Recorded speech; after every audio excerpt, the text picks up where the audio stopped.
Hello friends, welcome back to another episode of Blue Bar's Garage. Today we're going to be working on elevating our brake system, not only for performance but also for looks. Thanks to our friends over at R1 Concepts, we're going to be able to go ahead and do just that. Today we have an install that we're going to be doing on the Civic, and we're going to be upgrading the brake system from stock rotors and pads. We're going to be installing slotted and drilled Geo carbon brake kit. Our performance power is going to be even better than what we currently have, and it's also going to add some very nice curb appeal. I've been installing R1 Concept brake kits on my cars for years. A few of the things that I really love about this company is that their customer service is awesome. They have really great products and it's at a very affordable price. They also do give you different options. If you're looking to just doing a regular swap out on brakes and rotors, they have that. Or if you want to go ahead and get a little bit more performance, they also do have those options as well. I want to say a big shout out to our friends over at R1 Concepts for making today's video happen. All right guys, so what we have here is our R1 Concepts Geo Carbon Series. As you can see here guys, we do have the slotted and drilled rotors. They are very nicely made. We got the front and the rears as well. It also does come with all the hardware that we need. And also we do have the Optimum OEP series ceramic brake pads. What makes this brake kit so special? Well, the R1 Geo Carbon Series rotors are designed for high performance driving. They can withstand all kinds of use, whether it's for your everyday street driving or even taking it to the track. They're also perfect for off-roading, towing, and hauling. Not to mention the Optimum OEP ceramic brake pads are formulated to each and every vehicle, giving you a similar or improved performance as the original equipment. The hardware, it reduces noise, vibration, and prevents premature pad wear. On top of all those benefits, guys, these slotted and drilled brake rotors look awesome. Without further ado, let's go ahead and lift up the car and start working on changing these brakes. Now that we have the car up on jacks and the wheels off, it's time to start working on getting the old brakes and rotors off to install the new brakes and rotors by R1 Concepts. So let's get it. All right, first what we're gonna do guys is we're gonna go ahead and hit the caliper with some brake cleaner, because as we're working on the brakes and rotors, we're also gonna go ahead and paint the calipers black while we're at it, because the silver just doesn't really look good. So we're gonna go ahead and do that little mod while we're working on this guy. All right, now that we hit it up with some brake cleaner, we're gonna go ahead and start working on removing the rotor up here. All right, so we got a 12 millimeter here.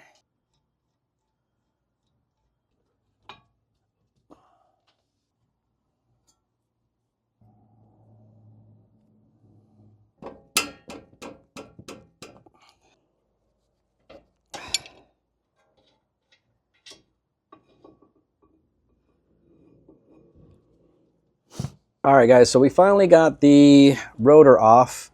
We were having a little bit of trouble with the rotor screw, but we were able to get it off finally. And then while we were at it, we went ahead and hit this up with brake parts cleaner. Got the old shims out, and we're gonna go ahead and paint it black. All right, y'all, so I went ahead and started working on the left-hand driver's side over here. I just wanted to go ahead and get a head start here. Took off the rotor, took off the caliper. I'm just waiting for the calipers on the other side to dry, because we are painting them black. So it takes about an extra 30 to 40 minutes. Just trying to be productive here with this job. But anyway, I just went ahead and blasted the caliper here with some brake cleaner, and that is part of it there. So we're gonna go ahead and remove the old brakes, and we're gonna keep working on this side over here while we wait for the calipers on the other side to dry. One thing I do want to mention, these kind of rotors do have one of these rotor screws. You definitely have to be careful because sometimes they do get a little stuck. What I ended up doing is I ended up grabbing a Phillips screwdriver and putting it into where the screw is, and then I went ahead and tapped it with a hammer. As you can see, some of the hammer blows there on the back end, just to go ahead and kind of loosen it up. And then what I ended up doing is I just used my impact just to zip it out of there, just because I was trying to use just a screwdriver and it ended up stripping the other side. So I had to get creative there and basically cut a notch into the screw and use a flathead to basically get it out. Something that you do not want to deal with. That's what I did. It worked for all the other sides already. I went ahead and loosened the other sides up as well. Hopefully that is a good tip for you. All right, we want to line it up with the screw hole. This one right here. Perfect. Looks like we got a good match there. Perfect. So we'll go ahead and get it on there and start screwing this on. There it is, guys. Look at that. What a beauty. Alrighty, guys. So we went ahead and got the hardware, and these are going to be the pads that we are using for this job. The ceramic brakes. It's going to look real nice.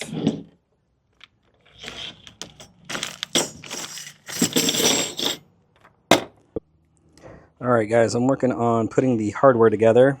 I still have the old hardware from the OEM, so I'm just trying to follow the patterns here. I got one just so I can see how the spring came around. There's a hole right there that the spring goes through, and then you feed it through, little hook there, and then the front piece comes around that way. So I'm going to work on getting all these prepped, and then we're going to move on to putting the pads on.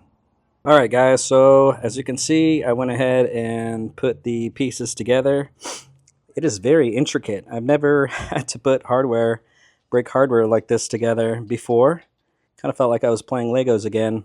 So now, the interesting part is figuring out how these go. So I do believe that maybe this one, I think this one goes here, maybe. I don't know. Let me figure this out real quick and then I'll come back. Alright, y'all. I figured it out. I just had to basically just clip them in. But we can tell the clips, which ones go where because of these. The springs go on the outside. So it just looks like that. Now that we got everything squared away here, what we're going to do is going to work on pushing the piston back in. And I do have a kit that I got from Amazon quite a while ago, and it's been awesome, and it looks like that is the perfect fit there. So we'll grab our handy dandy tool here, and we'll just feed it through.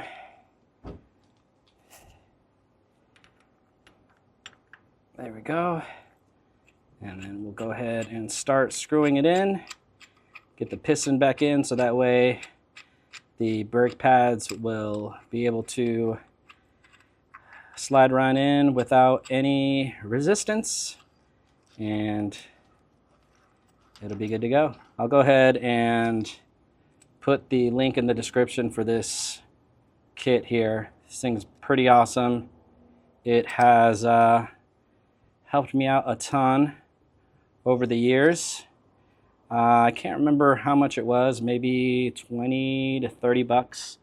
And it has all sorts of different attachments for different cars. And it's been awesome. So, just as easy as that. We're all done there. So, put that aside. And what we need to do first is we need to install this. We got our bolts. Go ahead and put this back into place. Now that we got that done, it's time to install our pads.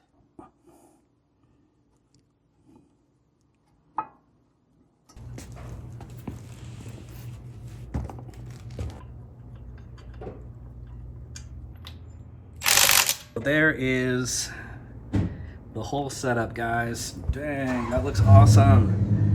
With the new rotor, the slotted and drilled, with the black caliper. Man, that looks so much better than it used to. Wow. Heck yeah, that turned out really, really awesome. Let's go ahead and put the other side together. We should be done. All right, guys, so we actually ran out of time today. It is my first time working on changing the brakes and the rotors on a Honda. This is my first Honda that I've ever owned. It's very new to me, the platform is. I also just wanted to take my time, make sure that I wasn't rushing through anything, making sure that I wasn't breaking anything like that. We ended up able to get the front two done. We're just gonna have to make a part two where we work on the back. The back is a little bit more involved because of the extra step of having to work with the electronic emergency brake. We do have to remove the actuator and do it manually. So on the next video, we're gonna go ahead and tackle that. But I just wanna show you guys real quick just what it looked like after everything was said and done. I think it turned out really, really awesome. So as you can see, guys, we went ahead and installed the R1 Concepts slotted and drilled rotors, as well as we ended up painting the caliper black. It just gives it a little bit more contrast, I believe. Instead of just having it just be OEM silver, it just kind of blended into the rotor anyway. Just wanted to separate it a little bit there, but I think it turned out really awesome, guys.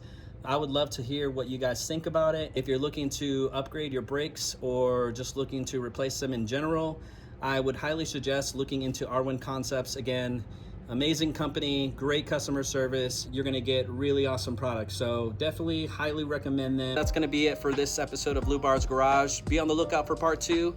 Thank you for watching. If you haven't subscribed and liked, please do so. And we'll see you then, or we'll see you another time.